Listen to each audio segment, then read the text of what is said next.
Let's add another element of organic randomness to this cactus, specifically with regard to the tilt values that we're computing. So right now the tilt is very deterministic. Basically, we are taking our shrink factor, wrong spot. We are taking the start tilt and the tilt correction, simply multiplying them to get the end tilt. So let's just add a bit of randomness to that. And we're going to need like a severity value that is going to control how much we're going to deviate from this deterministic computation. So let's create that as an input on our one segment node here. It will be a floating point value, and let's call it tilt severity. And let's have it as an output too, so that we can thread it through the nodes that compose the cactus. Before we do anything with that value, let's plumb it through from input to output. And in fact, let's get out of here one level up, and let's do all the wiring for it, and then come and do the computation that it needs. So let's make it an input for the overall cactus, and connect it up in the usual manner. Okay, let's get back in here and find the place where we're computing the end tilt, and let's just bring it down a little. And there are a few more values that we will need. Obviously, one of those is the tilt severity that we just created. So let's bring that in. And then we need the object for random number generator value, which is this orange line. And if you recall the way our random number function works, we will need a W value, and we're using the ID for that.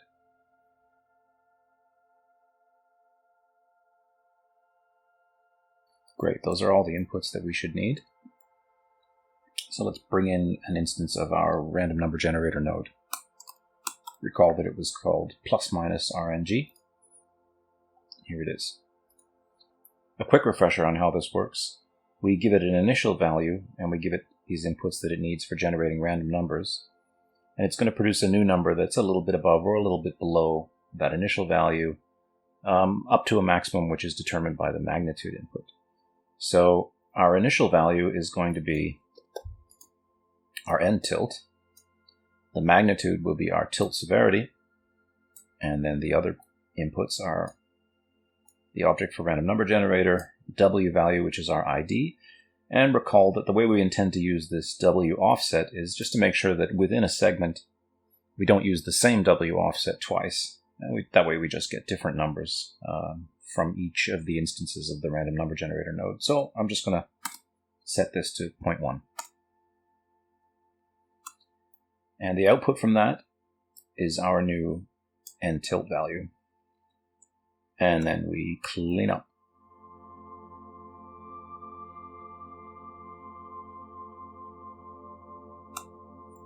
All right, let's come back out to this view and see what effect this has. I'm just going to look directly from the side in this orthographic view. I think the effect will be easier to see if we increase the length to 1. That way the tilt will be a little more pronounced with a taller cactus. And let's set tilt severity to 0.15.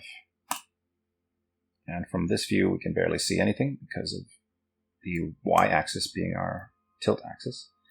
But over here, we can see that it appears as though the entire cactus is tilted. But in fact, what it's doing is subtly changing the tilt segment by segment. And it looks a bit extreme in this small cactus, but I think that this will end up being a decently reasonable value once we have a proper large cactus at the end of this. So I'll leave this as 0.15 for now. For the next element of randomness to introduce here, let's go to the view where we can see the geometry nodes and the cactus at the same time. And let's get into one of the buds on points nodes. And let's add a new node called rotate instances and drop it here between the instances on points and the group output.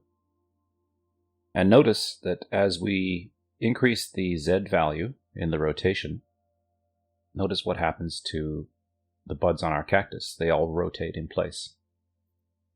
So if we could have each bud rotate by a random amount, then they would cease to be fully aligned the way they are now, which seems to me to be a little inorganic.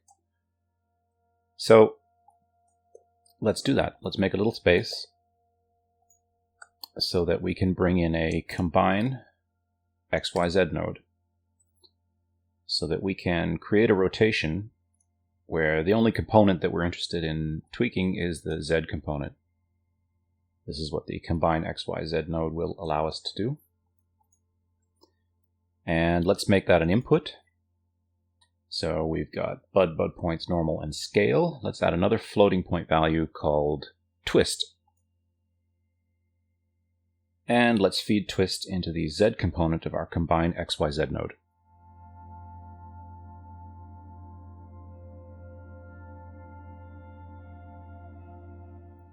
Okay, let's come out of here. And in fact, let's just bring this window back to this view and jump over to our full screen geometry nodes. And let's get inside our segment positions node. Now here we have a bunch of our random number generator nodes that are being used to help us generate, what was it again? It was the slide values for the buds. We're going to make use of the fact that we've already done some wiring here because we want extremely similar wiring for our twist values. So just highlight all of these nodes, up to and including the random number generator nodes, but not the switch nodes. We're not producing, we're not creating a feature that we need to turn on and off for buds versus segment like we were before. So let's duplicate it, just bring it down like this. And in the same way that we had basically a constant here called slide magnitude that we didn't make an input, we're going to do the same for the bud twist. So let's rename it and call it twist magnitude. And this is going to rotate the bud in place a certain number of degrees. And really this just needs to be a large number. Because I'm happy with it rotating to any angle, and a large number will cover all the angles pretty much evenly without much bias toward any particular angle, as long as the number is large. So I'll just set it to 1,000. Now the nice thing about copying all of these nodes is that we can simply connect up our W values, our object for random number generator values, and our vertex index values, just like that. And that's it. Now we've got our twist values. So let's add those to the outputs for the node. We'll just call them twist 0 to twist 3. Again, we don't need a twist 4 because we don't have a fifth bud.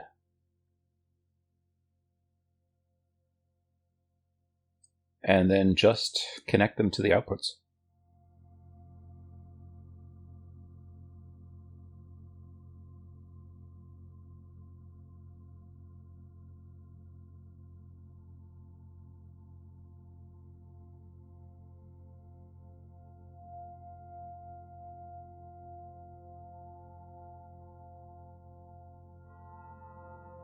Then we can come out of here and then just connect these new outputs to the twist inputs on our buds on points nodes, plus some reshuffling and cleaning up to make it all fit.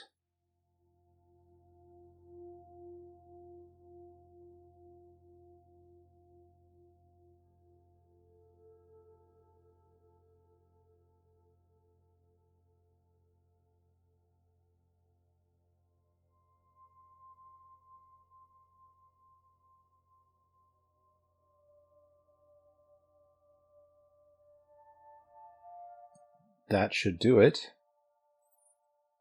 Just double checking that I've got everything right inside here. I believe I do.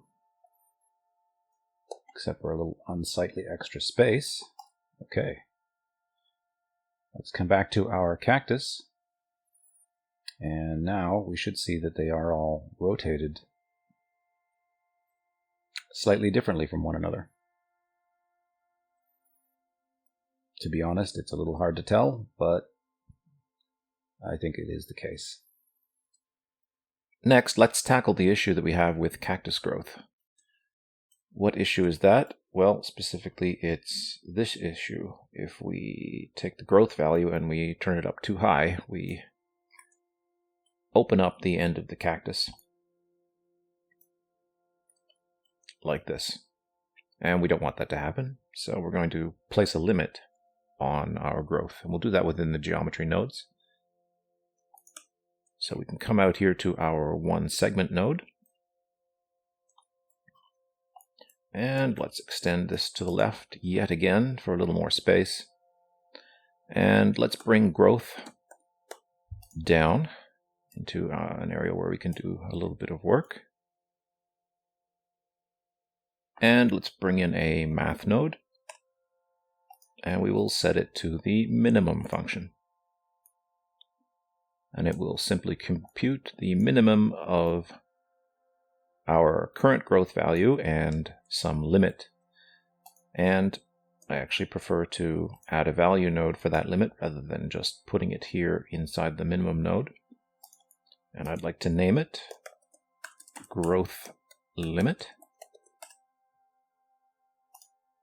And yeah, let's start high. Let's start at 9 and we'll work our way down to see what a suitable limit is. It'll be somewhere near 8 because we have 8 segments. Later on, when we add more segments to our cactus, we will probably want to come back here and change this. The value that comes out of here, let's create a reroute node for that, reroute point, just for the sake of labeling it, and let's call it the effective growth. And I'm going to collapse min because it's obvious what it does. And now we can just use that everywhere where we were using growth. So in fact, I don't want to do it like that because I want growth to continue to be plumbed all the way through to the output. But anywhere where we actually use growth, I want to use effective growth. So let's just check and see where we're using it. We're using it once here and here. Okay, 2 places.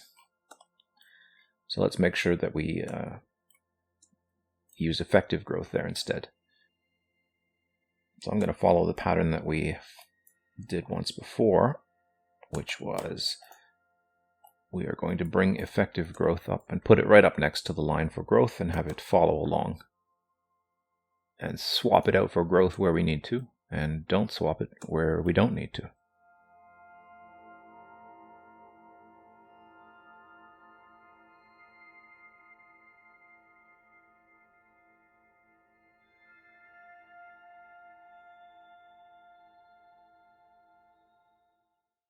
That's it, just 2 places. Let's come back over here to a place where we can tweak the value while inspecting the cactus visually so we can find a suitable value for our limit.